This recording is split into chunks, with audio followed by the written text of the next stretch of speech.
No meu coração, o propósito de Deus, nessas quartas-feiras, de trazermos uma palavra mais elaborada, em forma de estudo, porque nós precisamos disso, de conhecimentos mais profundos e de bases sólidas para que a gente possa se apoiar.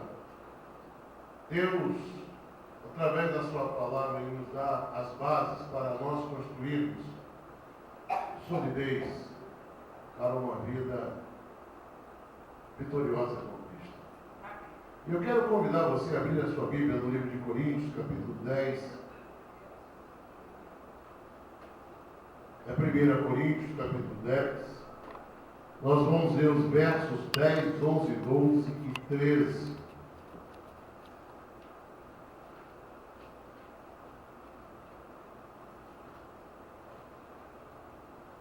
Primeira Coríntios, capítulo 10, versículo 10, 11, 12 e 13. Se você achou, diga amém. Amém. Diz assim: não se queixem, como alguns deles se queixaram, e foram mortos pelo anjo destruidor. Essas coisas aconteceram a eles como exemplo e foram escritas como advertência para nós, sobre quem tem chegado o fim dos tempos. Assim, aquele que julga estar firme, cuide-se, para que não caia. Não sobreveio a vocês tentação que não fosse comum aos homens. E Deus é fiel. Ele não permitirá que vocês sejam tentados além do que podem suportar. Mas quando forem tentados, Ele mesmo lhes providenciará um escape para que o possam suportar. Amém? Eu chamo a sua atenção para algo que nós lemos aqui, no versículo 12. Assim, aquele que julga estar firme, cuide-se para que não caia. Não sobreveio a vocês tentação que não fosse comum aos homens, desta versão, não é? Ou que você não possa suportar na sua versão. Mas ele continua dizendo: mas Deus é fiel e não permitirá que sejam tentados além do que podem suportar. Esses versículos, eles finalizam esse texto que vem aqui do capítulo 10, do 1 a esse versículo 13, quando Paulo, escrevendo aos Coríntios, ele repassa a história de Israel. Se você for lá no versículo 1, você vai ver que ele vai dizer: não quero, irmãos, que vocês ignorem o fato de que todos os nossos antepassados estiveram sobre a nuvem e todos passaram pelo mar. Em Moisés, todos eles foram batizados na nuvem do mar. Todos comeram do mesmo alimento espiritual e beberam da mesma bebida espiritual. Ou seja, ele vai dizendo o que todos passaram, o que todos viveram, as provações, as bênçãos. Ou seja, ele fala sobre aquela trajetória, aquele caminho do povo de Israel ali através do deserto. E é isso que eu quero falar com você nesta noite. O tema da nossa mensagem é os desertos da vida. Deserto não é destino, ou seja, deserto não é um ponto final onde Deus quer que você chegue. Deserto é sempre um caminho para se atravessar. Amém? Embora o deserto não seja um lugar agradável, parece que toda bênção, parece que toda terra prometida tem como caminho um deserto. Já reparou isso? Que toda bênção, que todo o bem de Deus, para nós chegarmos a Ele, a gente tem que atravessar um caminho bem oposto, bem diferente. Você está entendendo o que eu estou falando? Você tem visto isso na sua vida? Você tem percebido isso?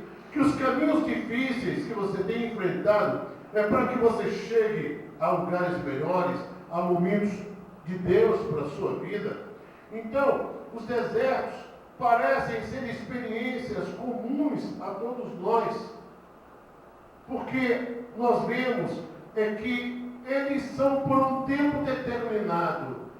E também Deus tem um propósito com eles na nossa vida. Deus tem um propósito com os desertos que você atravessa. Não é por acaso. O deserto que eu e você passamos, e todo mundo passou, todo mundo passa, nós estaremos sempre em algum momento atravessando algum deserto.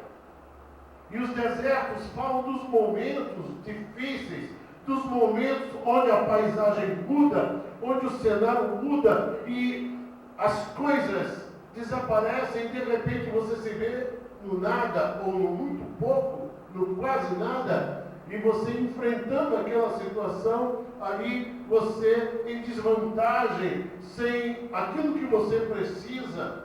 E deserto é sempre uma ameaça, é sempre um perigo eminente para nós.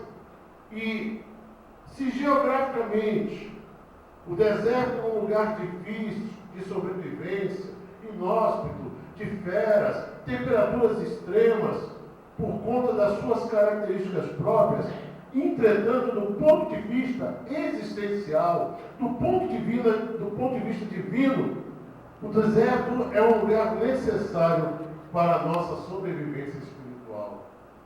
Embora seja tão averso, ele é um lugar necessário para a nossa vida espiritual. As nossas maiores lições de vida são aprendidas no deserto. Não são nos momentos de auge, onde nós estamos ali comemorando, festejando as bênçãos, porque é no deserto em que às vezes nós passamos pelas circunstâncias mais difíceis, o sofrimento, a dificuldade. Mas preste atenção numa coisa, é no deserto que a gente aprende a primeira e maior lição da nossa vida, que é amar a Deus. Nós aprendemos a amar a Deus no deserto. E eu quero falar a você sobre os desertos da vida. Ele é uma experiência comum a todos nós. Deserto é um lugar que não tem hora marcada, não adianta relógio, porque não importa. Não faz a menor diferença. Deserto, o relógio se torna obsoleto, não funciona, não interessa, você não espera ninguém e ninguém também te espera. Assim também como o deserto não tem hora para acontecer. De repente ele acontece. Você dorme, às vezes domingo no oásis, e acorda segunda-feira num deserto. Mas também, às vezes, você acorda, dorme num deserto, numa segunda, e acorda no oásis da terça. Eles acontecem. E a aprovação de tudo que nós vivemos no deserto vem para o nosso crescimento espiritual. Prenda isso. O deserto vem para o nosso crescimento espiritual. Não vem para nos destruir.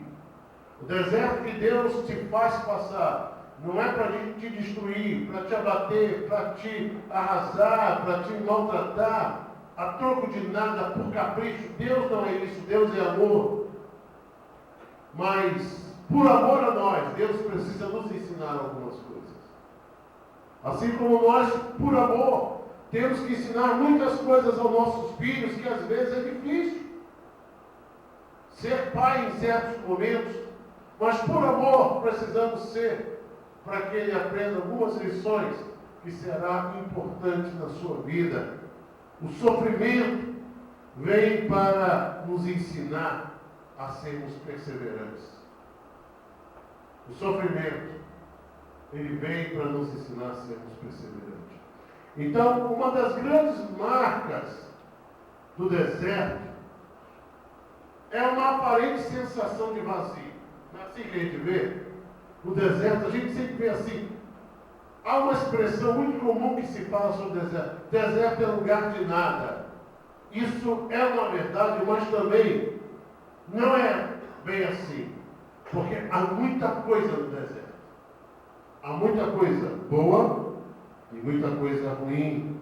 Embora a gente tenha uma aparente sensação de vazio, de que nada existe, de que nada acontece no deserto, de que nada pode acontecer de bom ou de ruim, porque o que é que pode acontecer num deserto? Eu acho que nem perigo a gente corre.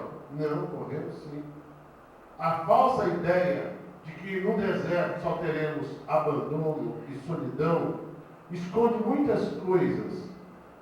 E não se esqueça do que nós acabamos de ler, de que Israel foi no deserto, foi nesses momentos de deserto que eles passaram ali, de onde nós tiramos inúmeras lições para as nossas vidas.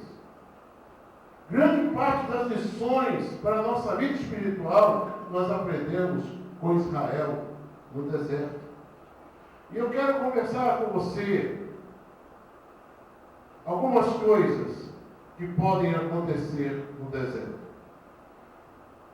Deserto, ao que eu disse, que ao que parece é lugar de nada, deserto é lugar de muitas coisas. Eu quero conversar aqui. Em primeiro lugar, deserto é um lugar perigoso. Deserto é um lugar de perigo. Dois tipos de perigos nós encontramos no deserto. O perigo natural e o perigo espiritual. As consequências são iguais. O perigo natural, quais são os perigos naturais? Sede, fome e fraqueza em função das intempéries, das condições climáticas, muito calor de dia e muito frio de noite. Esses choques térmicos causam problemas. E os guias sempre orientam, lendo sobre isso, nós vemos que os guias sempre orientam aos viajantes a beber água e comer alguma coisa, mesmo que não estejam sentindo fome ou sede. Porque o corpo sente o rigor do deserto. E assim é também